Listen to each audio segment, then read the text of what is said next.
Fala galera do GV, tudo bem com vocês? Aqui quem fala é o professor Gustavo em mais uma aula de História. Bom, o assunto da aula de hoje ele vai tratar da unificação da Itália e a unificação da Alemanha. Esses dois países, até o século XIX, eles ainda não eram unificados, diferentemente, de outros países do eixo ocidental da Europa. Bom, os estudos a respeito da unificação da Alemanha e da unificação da Itália são importantes porque eles nos fazem compreender um pouco do processo do início ali, das motivações da Primeira Guerra Mundial. Bom, no caso da Itália, a Itália era, até antes da unificação, um conjunto de reinos onde o reino que mais se destacava era o reino de Sardenha e Piemonte. Esse reino de Sardenha e Piemonte ele tinha uma monarquia constitucional, diferente dos outros estados. Tinha uma economia mais equilibrada, certo? E ele era governado pelo rei Vítor Manuel I. O Vítor Manuel I, ele colocou como primeiro-ministro o conde de Coviur. O conde de Coviur, ele vai ser muito importante porque ele vai trabalhar ali questões de alimentação dos sentimentos nacionalistas dos italianos. Os italianos são essas pessoas que vivem nesses reinos da Península Itálica. E ele fala da questão do ressurgimento e trabalha vários textos em jornais importantes, principalmente no caso ali dentro da região de Sardenha e Piemonte. E tentando ali conseguir se apropriar de áreas ali na divisa com a Áustria, que fica acima da Itália, os piemonteses eles vão estar se alinhando com a França. A França, governada durante o período pelo Napoleão III, ela vai fazer essa aliança porque também tinha interesse em dominar áreas na Áustria. Então os dois se tornam aliados, derrotam a Áustria, certo? Porém, após derrotar a Áustria, a Prússia, que era um estado germânico, vizinho à Áustria, vai acabar intervindo no conflito, distanciando os franceses na hora ali do acordo com os piemonteses. Dentro desse processo, vai acabar sobrando ali algumas terras para os sardenhos piemonteses. E ali se configura o primeiro passo para a formação da Itália, a chamada Alta Itália, certo? E esse processo ele vai ali se consolidar depois com ações a partir do Giuseppe, O Giuseppe Garibaldi, ele vai ser muito importante porque ele vai tomar áreas ali, estratégicas ali na Península Itálica, reinos que estavam desprotegidos, e vai conseguir ali reforçar mais ainda essa Alta Itália. Porém, essa Alta Itália ela vai começar a crescer e esse crescimento ele não vai ser bem visto pelos seus antigos aliados, os franceses.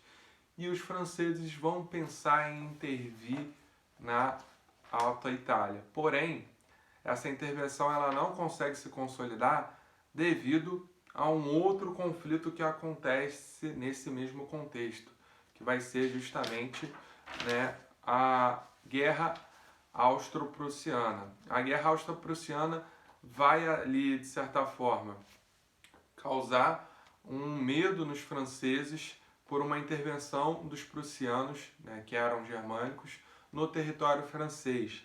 E esse medo vai facilitar mais ainda a unificação e a tomada de outros estados por parte do reino da Alta Itália.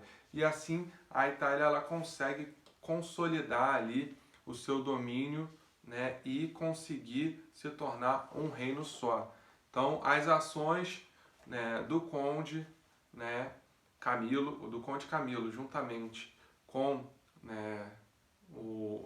o contexto ali né, de guerras ao redor da Itália vão favorecer a tomada desses territórios, desses outros reinos da região ali da Península Itálica, até que eles consolidem a unificação italiana.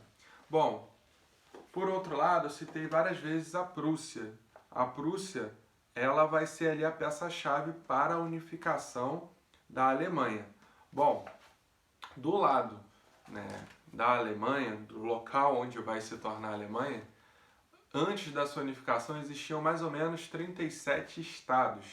Então eram vários ducados, né, vários locaizinhos com lideranças diferentes. E esses vários locais, eles de certa forma tinham, né, uma aliança econômica, uma liga aduaneira, né?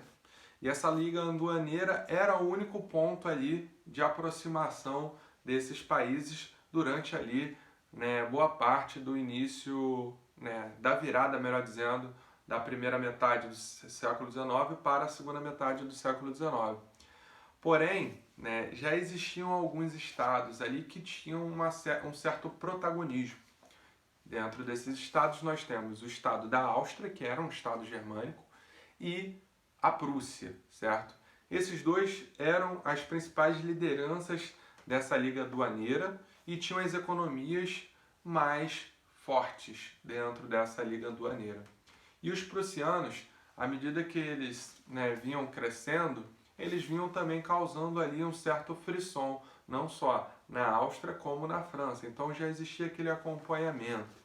E quando o Otto von Bismarck assume como primeiro-ministro na Prússia, o Otto von Bismarck ele já vai vir com um discurso nacionalista, né, falando de uma unificação da Alemanha e falando também, né, de uma questão mais militarizada. Então, ele vai dar vários passos, né, através de discursos nacionalistas e através de enfrentamentos, através de guerras que ele vai, né, enfrentar contra vizinhos. Todo esse processo vai ser determinante para a unificação, né, dos estados germânicos e o domínio da Prússia sobre essas outras áreas germânicas.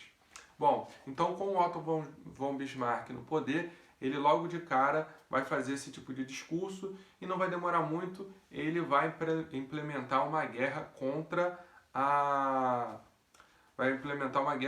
Noruega, certo? Ele vai implementar uma guerra contra a Dinamarca. E dentro dessa guerra contra a Dinamarca, ele ainda vai ter como aliado a Áustria, certo?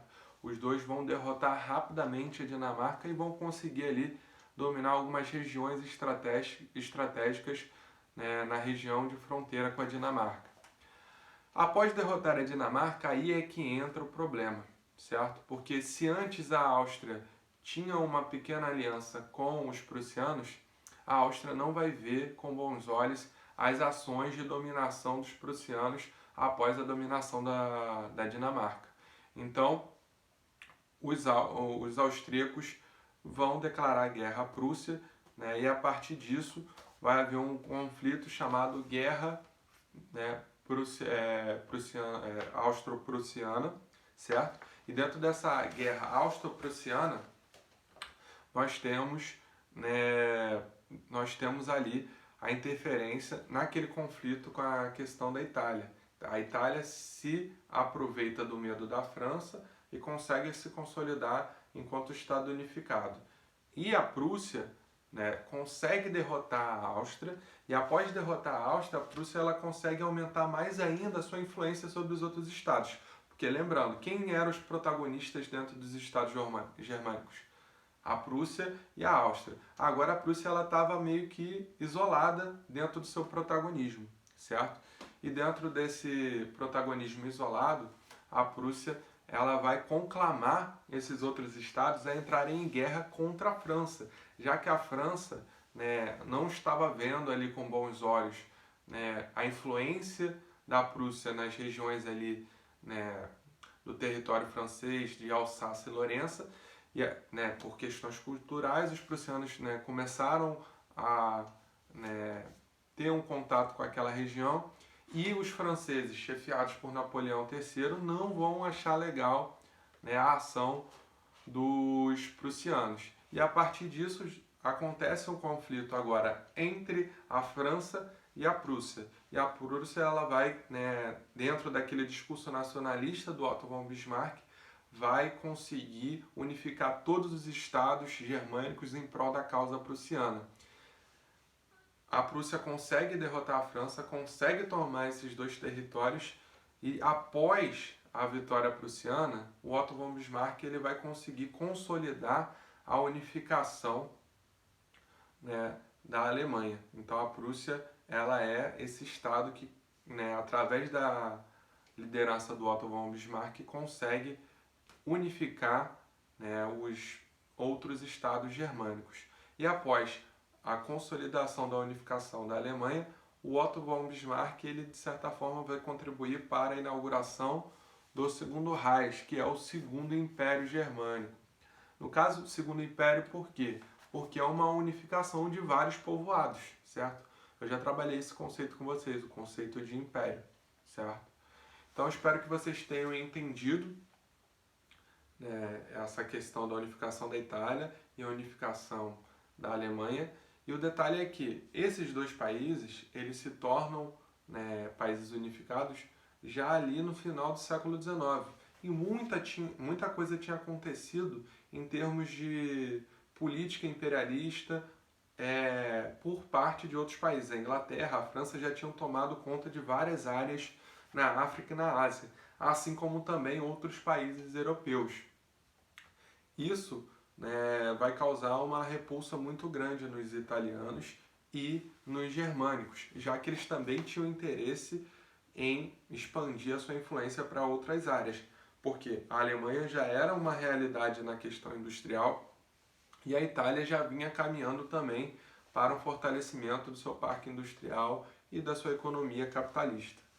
Bom, espero que vocês tenham entendido, galera, e até a próxima.